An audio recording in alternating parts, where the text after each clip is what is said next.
Now, obviously, Photoshop excels at retouching so that you and I can look our absolute best. After all, do you think celebrities look as polished and beautiful in real life as they do on, say, the cover of a magazine? I've seen a lot of unretouched celebrity photos, and I can tell you, it just isn't so. They may have a passing fancy with makeup, but they have a real friend in Photoshop. And you too can look absolutely fantastic, subject to Photoshop's retouching and healing tools. Let me show you how they work. Here we've got a portrait shot from a guy named Matthew Dula, and she's obviously a beautiful young woman. But there are a few things we can work on, starting with these guys right here. They're known as the tonal tools, and they include dodge, burn, and sponge. Now, the dodge tool brightens things as you paint over them. The burn tool darkens them. And finally, the sponge tool either adds color intensity or takes it away. I'm going to start with the dodge tool here. And I might go ahead and brush across the face of her nose just a little bit to brighten it. I might also want to add a little bit of brightness to this spot in her cheek. Now, if I go too far, as I have here, then I'll just go ahead and undo, and I can reduce the exposure value. For example, I'll just tap the 2 key to take it down to 20%, and then I'll brush under the eyes in order to brighten them. So it's better to go with too small of an exposure value and then paint additional brush strokes if necessary in order to brighten up these details in the cheeks. And I might want to go ahead and brighten up the eyes just a little bit as well by dragging across them. And as you can see, all the transitions are soft and naturalistic. All right, now I'm going to switch over to the burn tool, which, as I was saying, darkens details. And I might be tempted to go ahead and brush in under her cheek like that, but you can see that a little bit of burn tool goes an awful long way. So I'll go ahead and undo that stroke and reduce the exposure value up here in the options bar, once again at 20%. And instead of brushing under her cheek, I'll just go ahead and brush along the hairline right there.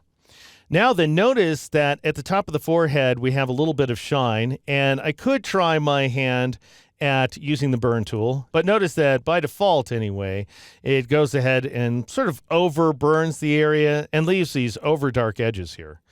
In which case, there's always other ways to skin a cat. So in this case, what I'm going to do is grab the standard brush tool, which allows you to paint in the foreground color. So notice if I increase the size of the brush here on the fly, and then I paint with black, I will just paint black into the image. Obviously, that's not what I want, which is why I can access colors on the fly with this tool just by pressing the Alt key here on the PC. That's the Option key on the Mac. And then I can click and drag around until I find a very light flesh color. And we're seeing that pale color at the top of that ring. After which point, I'm going to change my blend mode from normal to multiply so that we're darkening the image. And then I'll just go ahead and paint over it like so. Now, initially, the effect may be way too dark, in which case I can follow up any brush stroke with this wonderful command here under the Edit menu called Fade. So I'll go ahead and choose this command, and it brings up this option for modifying the mode. Notice I can change it from multiply to normal on the fly. Of course, that's not what I want, so I'll switch it back to multiply. And then I'll go ahead and take that opacity value down until I get an effect that I like better, which for me occurs at about 30%, let's say. And then I'll go ahead and click OK. And now if I still have a little bit of a shine, which I do, I'll just go ahead and paint over it once again, except I'm trying to paint a thinner brush stroke this time around. And now I'll once again choose that Fade command, and this time I'll take the opacity value down to 20%. Now, to get a sense of what I've been able to accomplish with just those two brush strokes, I'm going to bring up what's known as the History panel. And the great thing about history inside Photoshop is it lists every single operation that you've done. So you can see everything, in my case, going back to opening the image. So if I click on Open, I'm going to get rid of all the modifications I've made so far. I don't really want to go back that far, though. I just want to go back to the burn effect. So notice right there, we can see the initial shine on her forehead. And now if I switch forward again, we can see that the shine is greatly diminished. And obviously, I could work on it a little more if I like, but I'm pretty happy with what I'm seeing. All right, now I'm going to scroll down to the teeth. Now, the teeth are a little yellow, as you can see, and this tends to be true for all of us. The temptation, once again, is to use the dodge tool to brighten the teeth, but what you really want to do is get rid of as much of that yellow as possible, and you can do that by sucking away the color using the sponge tool. So I'll go ahead and switch over to the sponge tool. Notice that it's set by default to desaturate, meaning that it's going to extract away color. And so if I start painting on the teeth, you can see that they're becoming essentially more gray, which is what we want. So I'll go ahead and do a first pass here, and then I might zoom in just a little bit so we can see the teeth even closer, and I might paint away some of that saturation a little more. I want to watch out for the lips, of course, because I want to keep them nice and colorful. Now, at this point, if you think the teeth are too dull, too dark, that's when you take up the dodge tool, which I'm going to do by switching to the dodge tool, of course. And then I'll reduce the size of my cursor.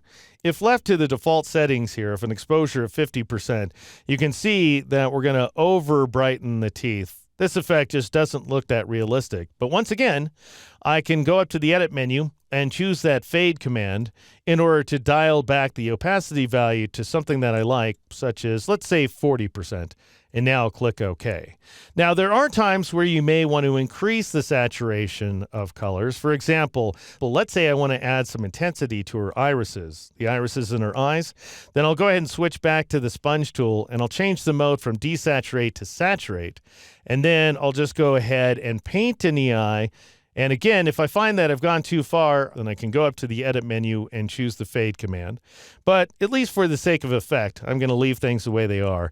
And I'll go ahead and paint her other iris as well. All right, now let's turn our attention from the tonal tools to the healing brush. And the idea behind the healing brush is it allows you to heal away blemishes by cloning different sections of the image.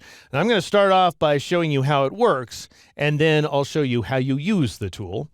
So here's the healing brush right there. Starts with the spot healing brush. I'm going to switch to this guy, the healing brush tool, which allows me to specify a source. And again, as with so many other things in Photoshop, you press the Alt key or the Option key on the Mac, and in this case, click in order to specify the source. So I'm going to be cloning her eye, for example. And while this isn't something you probably want to do on a regular basis, it does help you understand how this tool works. Now I'm going to increase the size of my brush so we can see that eye, and I'll just go ahead and paint it into the center of her forehead. Now, as you can see right now, it doesn't look like it's going to be much of a match, but as soon as I release, Photoshop observes the edge of my brushstroke and heals around it. So it basically is trying to merge these two different images. All right, we don't want that eye, of course, so I'll just go ahead and undo. Instead, what I want to do is heal away some blemishes that are located down here, and I'm going to do that using a variation on the healing brush called the spot healing brush. And what that does is it automatically decides which portions of the image that it's going to clone. And it even mixes up different portions of an image inside a single brushstroke. And oftentimes what that allows you to do is heal away blemishes quite nicely, as I think I've done here. Now, the thing you have to watch out for is repetition of detail. So you may see very nearby details repeated, as we're seeing right there. And you kind of have to keep a keen eye out for things. But what I'm going to do is just paint over these details multiple times until I feel like I've done a good job of getting rid of them. Now, the spot healing brush relies on something known as content-aware technology, which is found elsewhere inside Photoshop as well. For example, let's say we want to heal this blemish. Well, what I'm going to do is grab my lasso tool, which allows me to draw freeform selections. So I'll just go ahead and drag a pretty generous selection around this area so that Photoshop knows that I want to match the edge of this selection, not the interior. And now I'm going to go ahead and hide the edges of that selection from the keyboard. So this area is still selected, bear that in mind. It's just that we're not seeing the marching ants. And that will allow us to better see what's going on when I go up to the edit menu and choose the fill command. And then inside that dialog box, notice that by default, contents is set to content aware. So it's that same content aware technology, which means that Photoshop is going to look throughout the image for areas that it can clone. At which point I'll go ahead and click OK in order to apply that modification. Now, to my eye, that looks better, but it does not look exactly right. The angle of the pores, for example, isn't quite what it should be, and we have some weird color blemishes. So I'm going to undo that modification, and I'm going to return to the edit menu, choose fill once again, and this time I'm going to take advantage of a very new option here, color adaptation, which is going to try to do a better job of matching the colors inside the image, especially the gradient transitions, at which point I'll click OK, and notice that we do get a better effect. And if that's still not what you want, then just go ahead and deselect the image, go ahead and grab that spot healing brush once again, and then paint in the area that needs a little bit more attention. And now, just so we can see what we've done here, I'll go ahead and zoom out from the image, and I'll scroll down as well.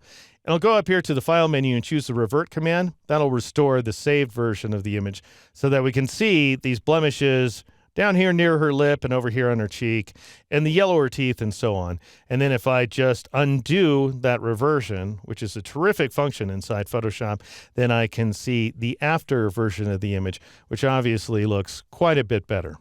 Now, another great use for the healing brush is that you can restore missing details inside of an image. For example, let's say that you rotate or crop an image and you leave some empty wedges behind. And I have just such an image right here. I've got this photograph that I snapped of this turtle, but it's at a bad angle. So what I'm going to do is go up to the Edit menu and choose Free Transform, which allows me to scale, rotate, and so forth. And now I'm going to have to zoom a little bit out because you can see this layer is actually larger than the canvas, which is altogether possible inside Photoshop. And that's normally a really great thing because it gives you a lot of wiggle room, but in my case, not quite enough. If I decide to rotate the turtle so that I'm maximizing my canvas space right here, then I'm going to leave some transparent wedges in its wake. And that transparency is represented by this checkerboard pattern in the background. Fortunately, I can take advantage of my spot healing brush tool combined with content-aware technology, but I do have to make one change. I've got to turn on sample all layers, and that way I can heal to an independent layer inside the image. So I'll go ahead and click on the top layer in a stack, and I'll create a new layer here by clicking on this little page icon, and I'll go ahead and call this layer Wedges, let's say, and click OK. And now I'll increase the size of my cursor once again, and I'll go ahead and paint generously over this area. And I need to make sure I paint all the way to the corner. And I'm painting over some of this underwater vegetation as well, because I just happen to know that that's going to give me a better effect. It doesn't mean I'm necessarily going to get the best effect possible. In fact, I'm seeing repeated detail right there. Notice if I hone in on things, we've got repetition at this point, and way over there as well. In which case, what you want to do is just paint over those areas in order to try to get rid of that obvious repetition. And there's a repeated detail as well. That's probably the original detail that I'm motioning over, and this is the repeated detail. So I'm going to go ahead and paint that away. And of course, you can revisit this as much as you want. I'm going to go ahead and zoom back out here, however, and then I'm going to paint in this bottom left corner, which happens to be a lot more forgiving in order to create this effect here. And then if I go ahead and fill the screen with the image, it's as if this is the way I captured the photograph in the first place. And so while none of us can do anything about the unforgiving nature of time, Photoshop in its 25 years has figured out a solution through its kind offer of its retouching and healing tools.